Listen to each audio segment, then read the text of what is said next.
láàrin Aláàfin Ọ̀yọ́ àti Ọọ̀ni ti ìlú Ilé-Ifẹ̀. Wọ́n kéde pé Ọọ̀ni ìlú Ilé-Ifẹ̀ kéde àparakọyí ìṣòwò kan láti ìlú Ìbàdàn olóyè Dọ̀tun Sànúsí gẹ́gẹ́ bí ẹni tí ó jẹ ọ̀kan lọ́mọ.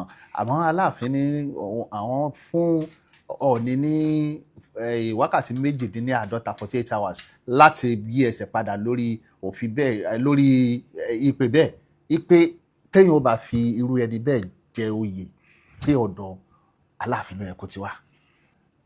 A bá nínú ìtàn yìí pé Ifẹ̀ ni Ojúmọ́ ti ń mọ́ wá. A dẹ̀ máa ń bá nínú ìtàn yìí pé ààfin ni gbogbo lọ́balọ́ba ilẹ̀ Yorùbá ọmọ Aláàfin ni wọ́n. Ṣùgbọ́n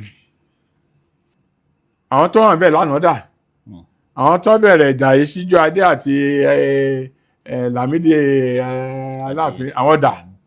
Kí ní dé tẹ́yìn ò lè tún ṣe? Ẹ bá mi subscribe sórí YouTube channel mi, ọ̀fẹ́ ni ẹ kàn tẹ subscribe.